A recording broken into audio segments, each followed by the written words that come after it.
Welcome to the Horror Basement, Tennessee Horror News Podcast. I'm one of your hosts, Johnny Leroy. As always, we got our local horror expert, the myth, the legend, the horror man, Jim Jam, with us. What's going on, guys? And we also have a special guest today, writer-director Ed Sanchez. And Ed, we really appreciate you being here. And how have you been? I've been good. Thanks for having me.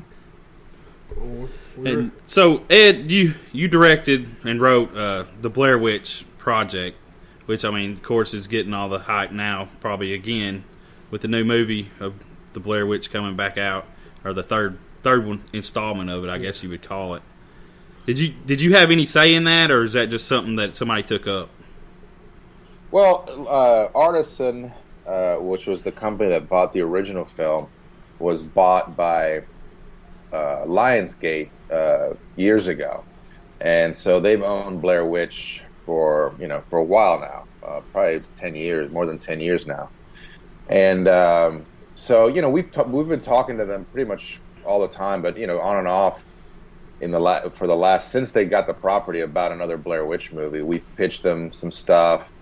We actually wrote a script for a Blair Witch sequel. And then when they own it, obviously they can do whatever they want with it, but they were really cool with us on this because, they didn't have to bring us in, and they brought us in really early, right when they hired, Adam and Simon. And, it was, it was good, for a studio, they did it right, with at least with the original guys. Oh, that's awesome, actually. And so you got to give your insight in on it? Or well, I mean, to a certain extent. I mean, really, for us, it was like they wanted to go in a new direction, and we were like, well, just go. You know what I mean? Not that they had to ask for our permission, but yeah. And we really did, and we respected in Simon and Adam. Greg and I had become friends with these guys through VHS 2, this film we did together, and we just really love those guys, and they're very genuine and very talented, which is important, obviously, and they really even before they were hired for this job, we talked Blair Witch, and you could tell that they were big fans of the movie. They dug what we originally did, so. When we knew they were in charge, we were just like, well, actually, we told Adam and Simon, I think, we were like, look, guys, we're here. If you need us, cool. If not, just we're here to help you. But we just wanted to leave them alone and let them make their film. You know what I mean?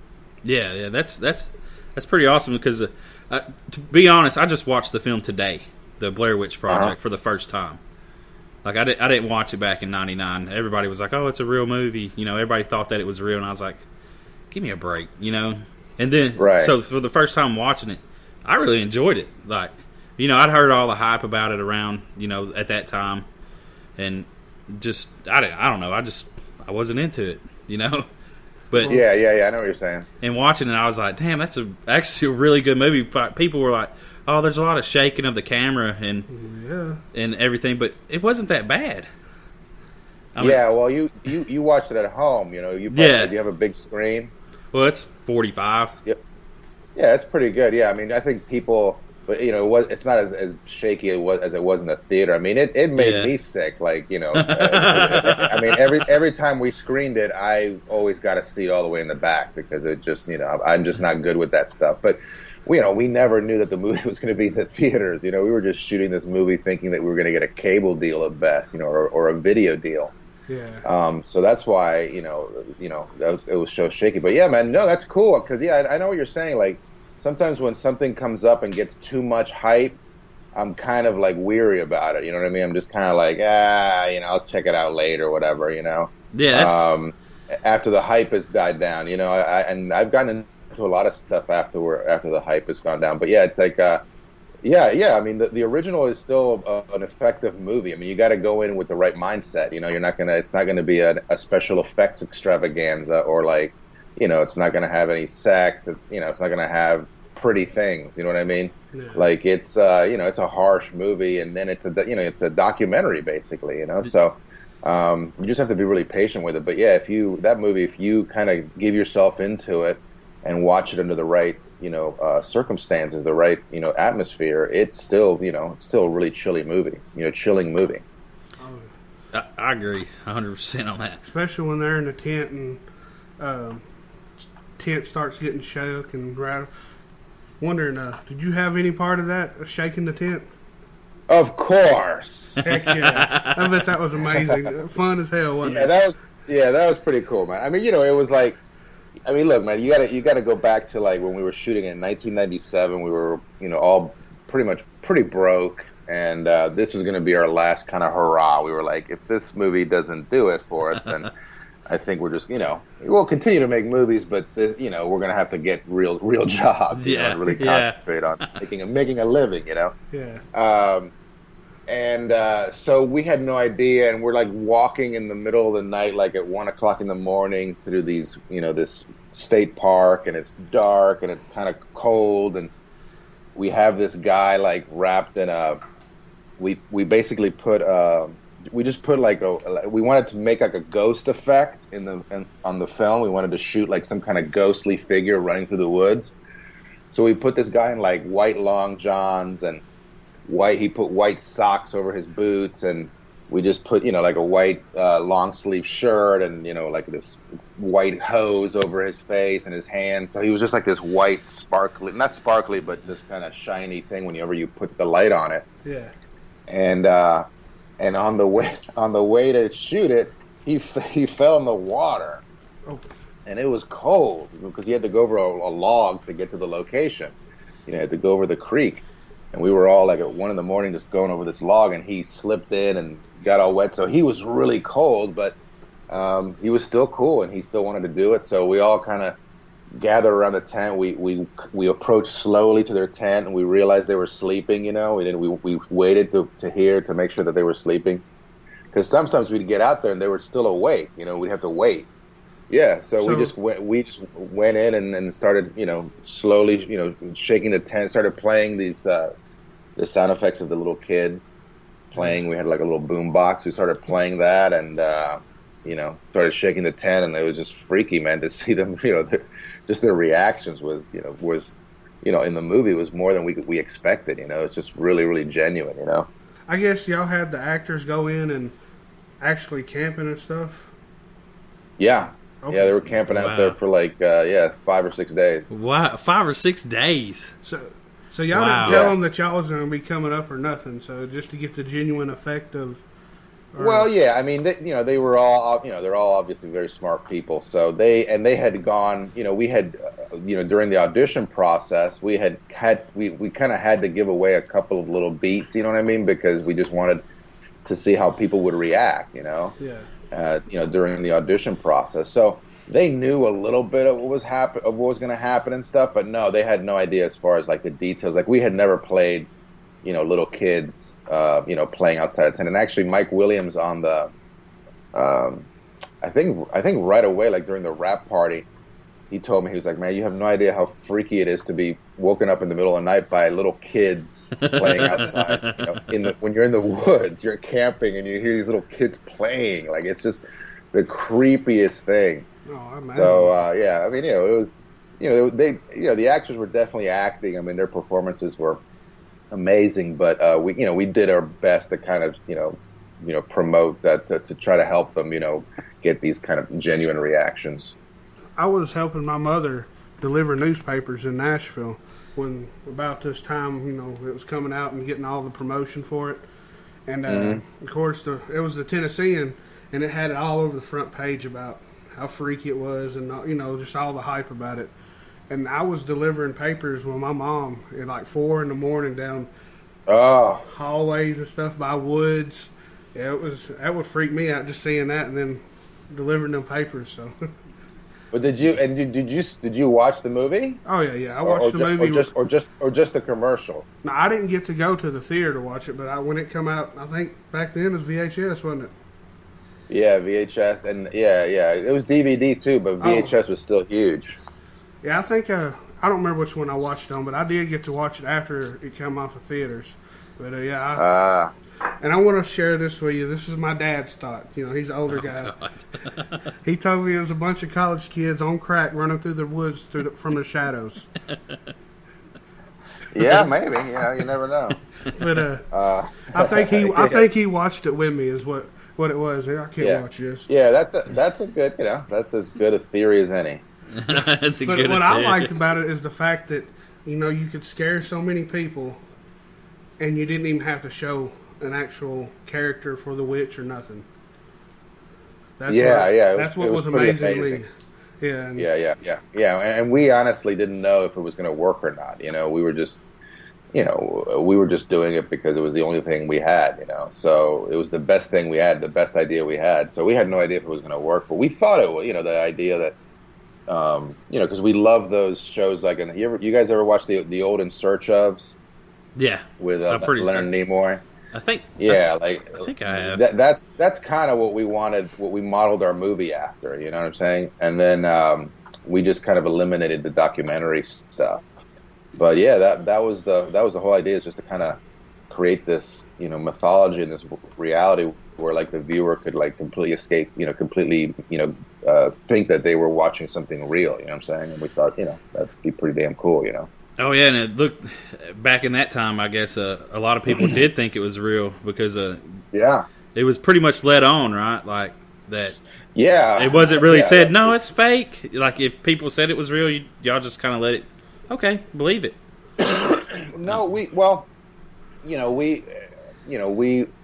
Dan and me, you know, Dan being the guy that I directed and wrote the movie with, you know, we would do a lot of interviews, and we always told the truth. You know, we never even for a second, you know, tried to pull that off. But during the marketing, you know, they did hide the actors, and they didn't publicize them, and they, you know, I don't know if they said it was not real, but they definitely didn't say it was, you know, fake, you know.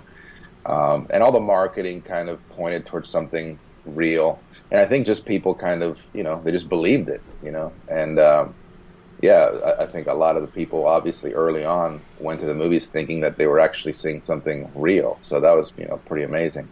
I guess that's what helped with all the hype, too, is, you know, another thing that was crazy. 5 days ago, Screen Crush puts one of their You Think You Know movies about the Blair Witch Project, and I thought that was pretty awesome.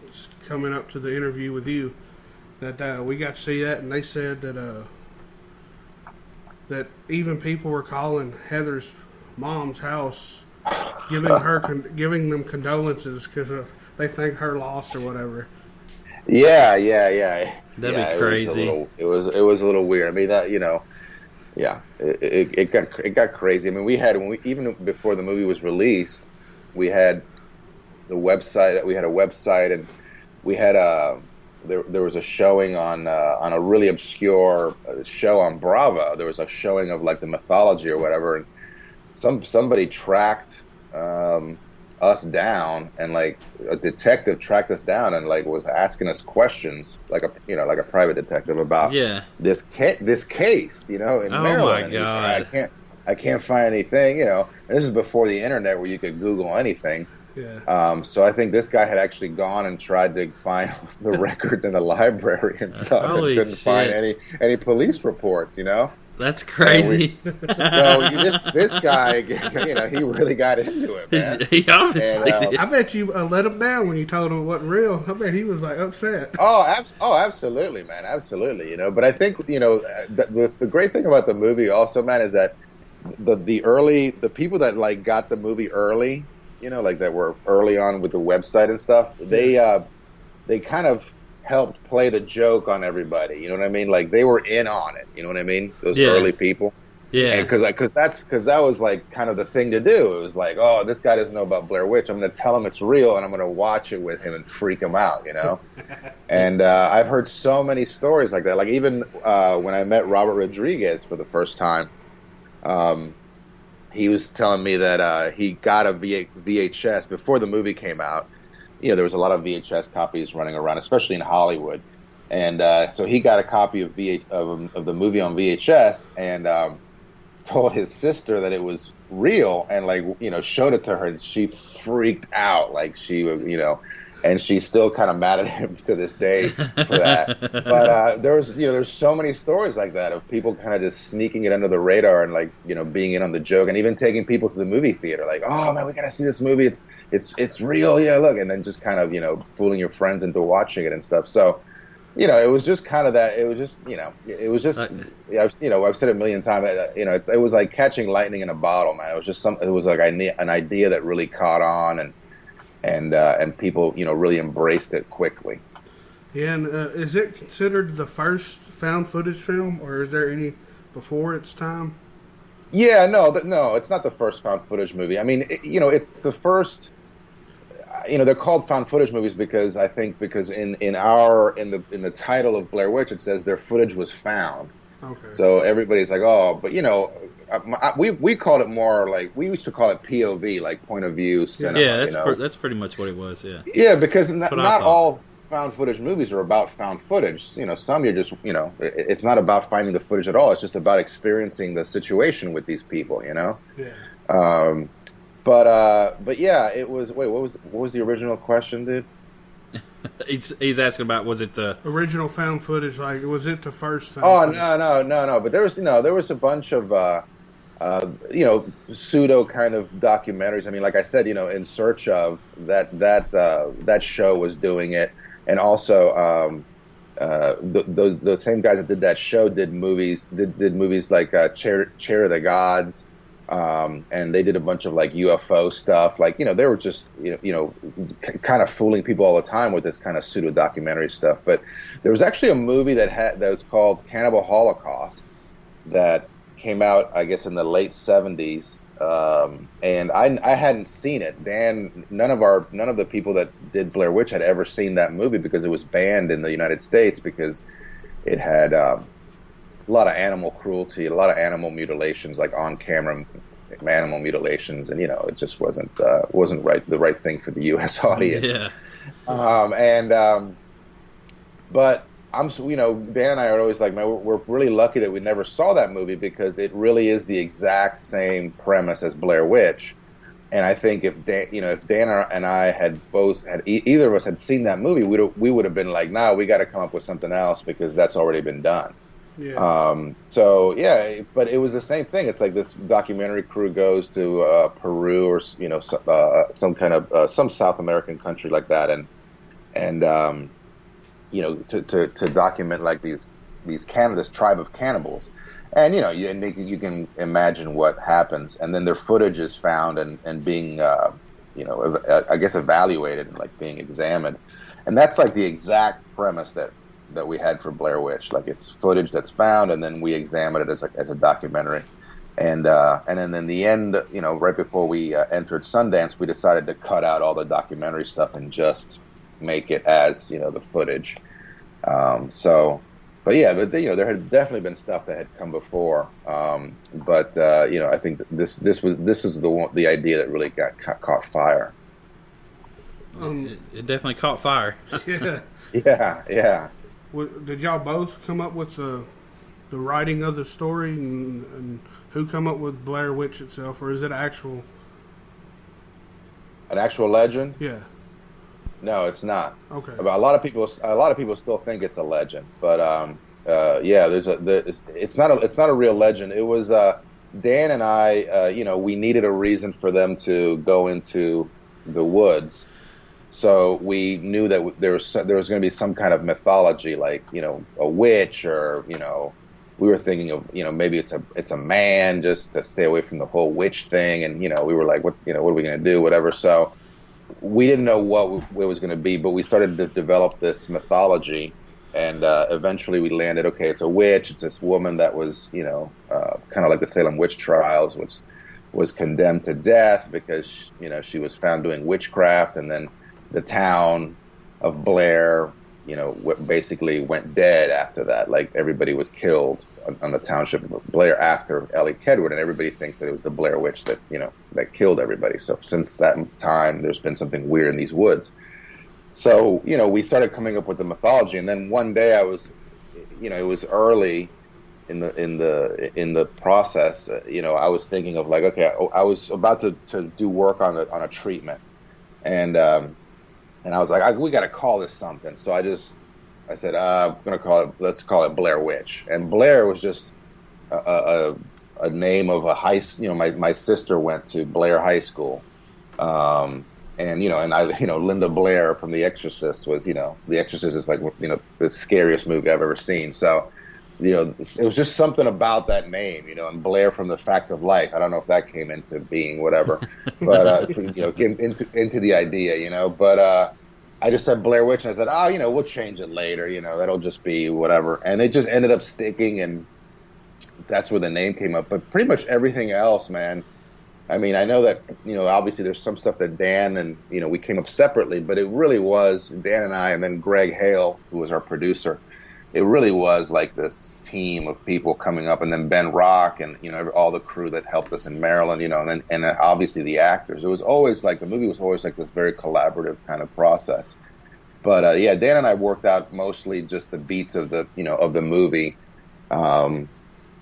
Pretty carefully, like it was like a 35-page, or I don't know how if it was 35, but it was like a long treatment, and it was like a movie script without any dialogue, because we knew the movie was going to be improvised. But and that was, so yeah, we put a lot of effort early on, and then once the actors, we found the actors, we just had to figure out, okay, how are we going to direct them, through this story, without with minimal communication with them. And so we kind of, that was the next challenge as far as production was concerned. Yeah, that's what I was thinking the whole time watching the movie, is like, how did you direct them? I mean, with just, they're out there in the woods, and where were you guys at that whole time? Because you obviously you said you wasn't there, so. Yeah, we were. Sometimes we were there, but most of the time we were not there. I mean, we were always nearby. We were always like less. There was always like a base camp that kind of that was near the shoot, that it was always manned, so that if there was an emergency with the actors, they could get a hold of us immediately and get out. And so we always had this kind of that security for them, and then. We left them out there, but we would basically give them little directing notes in these little like plastic little. Can you remember the little cases that the 35 millimeter film used to come in? Yeah, like those little perfect little things. Anyway, we'd put them in there, and we put these, and we would give each of the actors different directions, like. There was logistical information about, like, okay, you got to go to the, put the GPS here, put waypoint 5 in and go there and get there around 2:00. We kind of had to schedule them, and then we would have like character stuff, like, during this walk, you're really angry, this is ridiculous, you're lost. Heather won't admit it, you got to confront her about this, or you're going to be stuck out here, And I would, we'd always say, you got to get back to work, you got to get the gear back, like all these things, they're planting seeds into the characters' heads. And then with Heather, we would be like, you got to, just got to stay strong, you're going to get them out of here, you know where you are, whatever. And then we'd slowly start putting little, things like, oh, well, man, it does look like you're lost, Like we put all these little beats in there, and then and then the characters, and then the actors just did the rest. Kind of like took the ball and like ran with it, and did really well with the system, and just kind of flourished in the freedom that they got. Yeah, definitely, because that's what I was just sitting here thinking is you gave them a lot of freedom, and you put a lot of trust in their hands. And yeah. But they put a lot of trust in us too, man, because they were, they were in the woods, Yeah. I'm sorry. Yeah, it wasn't the typical film shoot, they weren't in their trailers waiting for, and during makeup waiting for the next shot to be ready. They were literally living out there, putting up the tent and, sleeping in nasty sleeping bags, and they were doing it. So the trust had to be there, and I think that's a big reason why the movie worked, is that that there really was a lot of trust. I mean, that was our main goal, our main thing was to make sure that the actors were all right, and as comfortable as possible, unless we wanted to make them uncomfortable, Yeah. So, why did y'all choose Maryland to make the movie? What? And really, it was logistically, I lived there. We had a little townhouse that was that was a good little base of operations for us. And the only other place, Greg and Dan, who were the main other partners, early on, they both lived in Orlando, and we knew we couldn't shoot the movie in Orlando. Like, Orlando just doesn't have first of all, the vegetation and also the history. You know what I mean? Yeah. So we knew we were going to do it somewhere in Maryland, somewhere near my house, and then we found Seneca Creek State Park, which was just a couple of miles from the townhouse where I lived. Became the perfect location. It was like 2.5 square miles of of just woods, and pretty diverse woods. They had there was a couple of little creeks, and there was different looks, and it was cool. It wasn't the same thing over and over again. And also they let us shoot there. They were going to let us shoot there, and so it just kind of all came together. And also we just felt that Maryland. The mythology worked better in Maryland than Florida, if we figure, we're close enough to Salem that the whole witch craze. I mean, I don't think there was any witch trials like this far south, but it was believable that there might have been. You know what I mean? So just the mythology just kind of fit. And then we found Burkittsville, and that was the end of it. It was just the town that it's supposed to be, that's supposed to be Blair.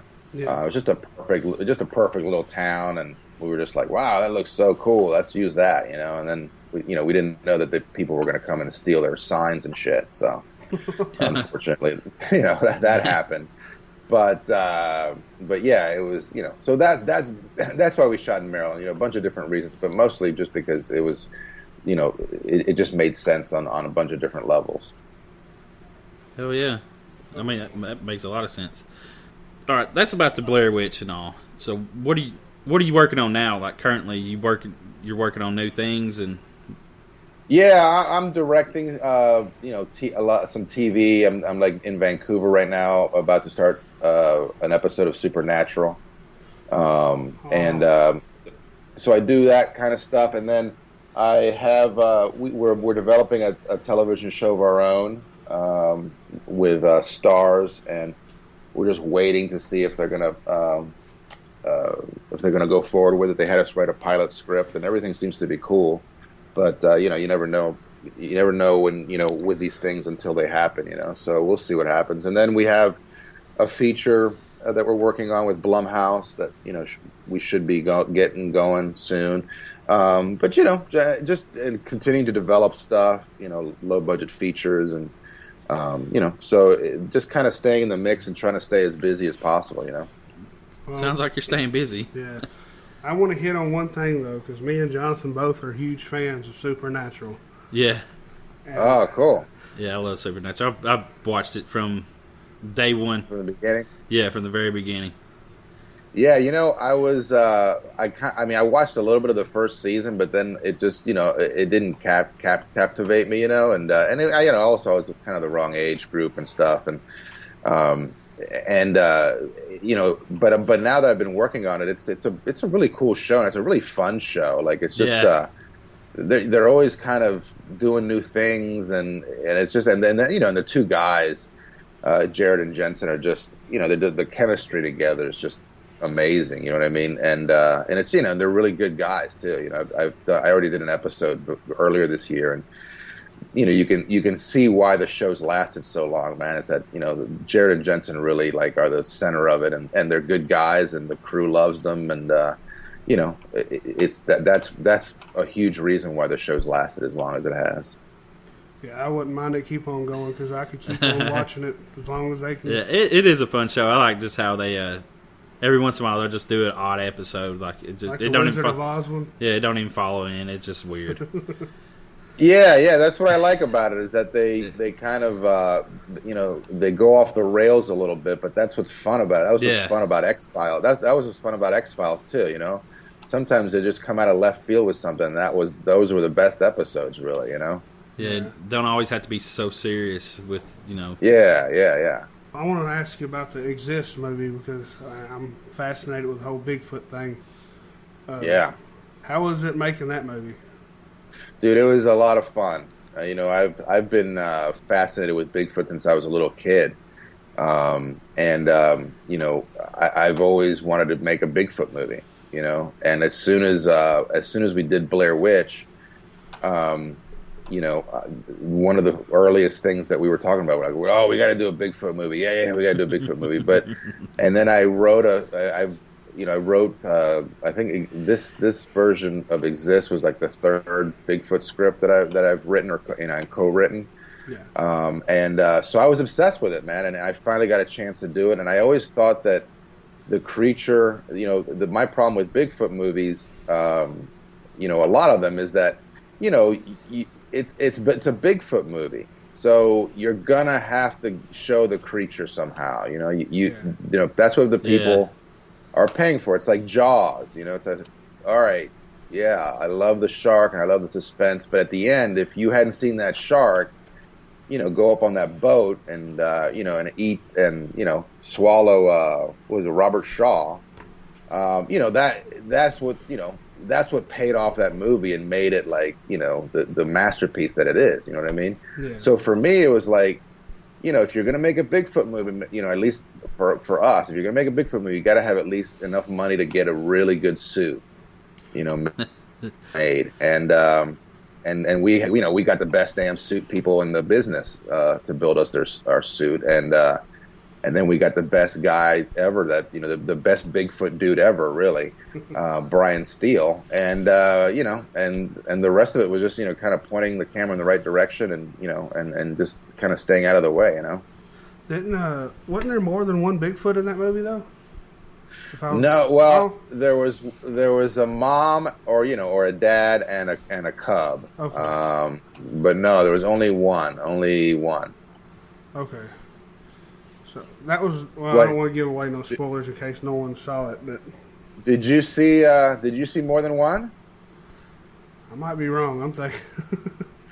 No, I mean, it's kind of, there are, like the scene in the cabin. Because I was thinking the reason that did they hit one, or am I thinking of a whole nother movie?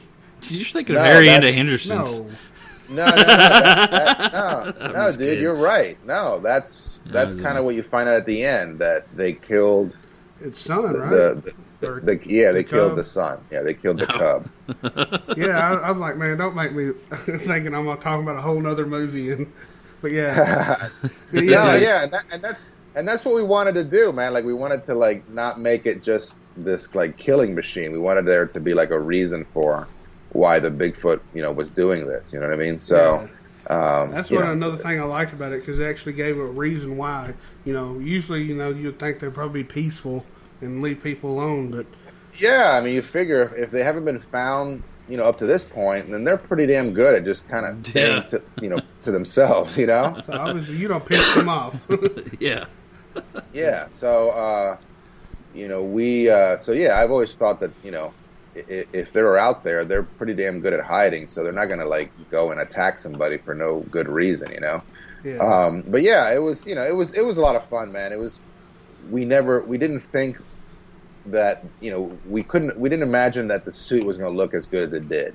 You know what I mean? Like, because when you're, just when you're making a movie, you're always, you're thinking, you're trying to strive for the, obviously for the best, but you're always kind of getting ready for the worst, because, things can fall apart in an instant, you know what I'm saying?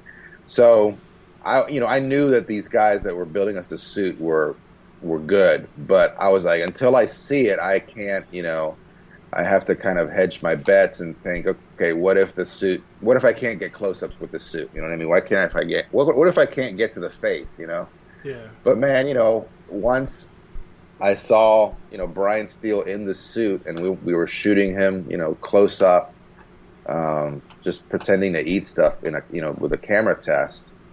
Man, I was like, wow, man, I'm going to be able to get really close. And that's when it really got exciting, man, because I was like, man, I'm going to be able to get close. I'm going to be able to, see the face. So I knew I was going to be able to, if I could sell that little bit at the end with the cub, I thought, that'd be a cool little touch, for this kind of movie, So that's why we went down that road and how we pulled it off. Well, yeah, I really enjoyed it, and that got me excited about it, because especially getting to see the face and all that, because normally you don't get to see it, because I guess all the other movies don't have that great of a suit. Yeah, exactly, man, and that's kind of the big problem is that if you don't have a good suit, then you can't, you're not going to be able to show it, obviously, so you have to kind of do other things, and my thing is that I just want to see the creature in action, man. That's what I paid my money for, So we just felt it was really important to deliver that, to the audience, and I think we did. And I believe I come across this movie because I don't know if I saw it on upcominghorrormovies.com back when I first started Tennessee Horror News, but I come across it, and I think I got it off Amazon or something like that and watched it from there. But sweet, man. I'm glad you guys dug it. It's one of those movies, man, you gotta hear it with a good sound system too, man, because the sound is like crazy, But yeah, it's a good little monster movie. I'm real proud of it. I'm gonna have to check it out again with better. I don't remember what I watched it on, but I'll have to check it out again on maybe a surround sound or something. Yeah, man. Yeah, the guys that did the sound are pretty crazy, and pretty just really amazing what they did with the sound. Did you guys see the new Blair Witch movie? I haven't got to go see it yet. Yeah, me either. Just let me know what you guys think of it once you see it. All right. Well, from what I've seen on the trailers, it looks like it's going to be.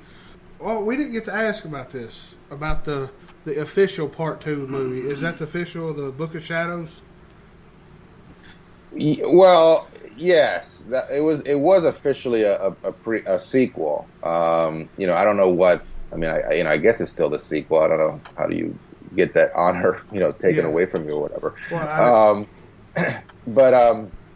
yeah, that was the original sequel, but I think this new one is a much more in line with the original film. Like none of us involved not many of us involved in the original thought that the second one really did our movie justice, I heard a lot of bad stuff about Book of Shadows, but it's kind of it gets a beating, but and that's the weird thing about it, man, is that it wasn't a bad movie, like I think Joe is the director is like he's a one of the best documentary filmmakers out there, and I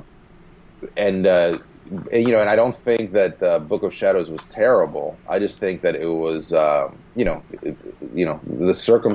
situation that they put Joe in, the director, in to like deliver this movie in so quickly. Yeah, because he only had, I think he had like less than 8 months, man, from start to finish, like from script to release, 8 or 9 months probably.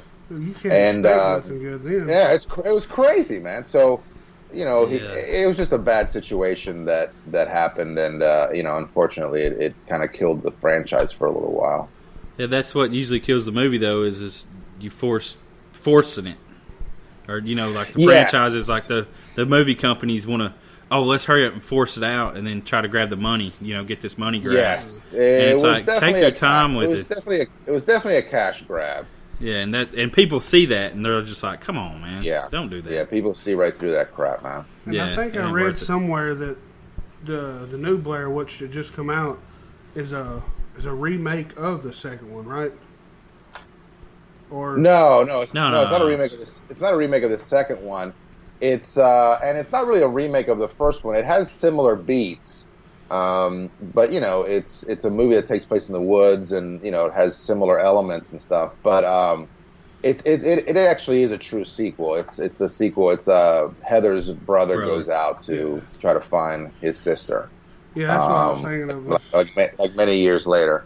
And it's definitely different than the original, very different than the original, but it's well made. And if you go in with the right, if you go in wanting an action-filled found footage movie, you're going to get it. If you went in thinking it's something else, you're probably going to be disappointed.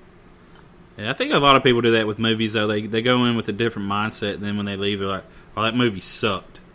And it's like, well, you probably went in with like expectations of it being something different instead of going in with an open mind. And a lot of movies can be ruined that way. From what absolutely. And that's what exactly. A lot of really good movies are ruined that way, and I think that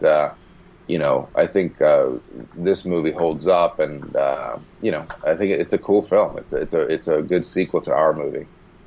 Well, I'm glad they finally put out something that can be officially, I don't want to say officially proud of or whatever, but actually go and beat with the first one. Yeah, absolutely. I mean, finally a sequel that kind of went in the right direction. You know what I mean? So that's our big thing, is that they they definitely did it right. So we're pretty happy about that. Heck yeah, and also really looking forward to your or all of the episodes of Supernatural, but especially yours. Yeah. Well, cool. Yeah, man. What's the? Can you give what the show's going to be, the name of the episode, or are you allowed to do that? Yeah, I think so. Ours is. I think it's going to be called Rock Never Dies. Okay. Which episode is that? And is it this season 11? Season 12. This is season 12. Season 12. I'm doing episode 7. Okay, so sweet. We'll definitely be on the lookout for that. Do they do like The Walking Dead and kind of like only film half and then they don't take a break, do they? I don't know. I have no clue. They take no. I don't know how they. You mean like as far as like filming it or airing it? Like filming they sessions. air like a certain amount and then they'll take a break and then film the rest. No. They don't take a long mid-season break like Walking Dead. I don't know. I'm not sure. Yeah, they well, I don't know about Supernatural. Yeah, well, I know they do like holidays though. They won't air on the holidays. No, they definitely don't. No, they air the whole time, man, because they do 23 episodes. Walking Dead only does like 12 or something. Yeah, there you go. Yeah. Yeah, so they have to kind of spread out their season. Well, Supernatural can do one every week because they have so many episodes. But, yeah, man. So yeah. My episode's a lot of fun. I can't wait for you guys to see it. Hell yeah! We definitely I'm looking forward to it. That's awesome. Yeah, that is great. Well, we really appreciate you coming on, and Ed, we greatly appreciate it. Oh yeah. Yeah, no problem, man. Anytime, man. Or maybe next time when one of my movies comes out or the TV show or whatever, have me back and we'll talk about some more, man. Yeah, that's awesome. That'd be great. Yeah, for sure. Yeah, no, my pleasure. All right, guys. Hey, you have a good one, Ed. We appreciate you. Yeah, thanks. See ya. Bye. All right, guys. That's all we got. Yep. I guess we out. Peace. Like, share, and subscribe. Check out the Patreon, guys. Everything be in the description. Jim J man ain't got no blue shirt on. This little baby blue shirt. You got a little baby.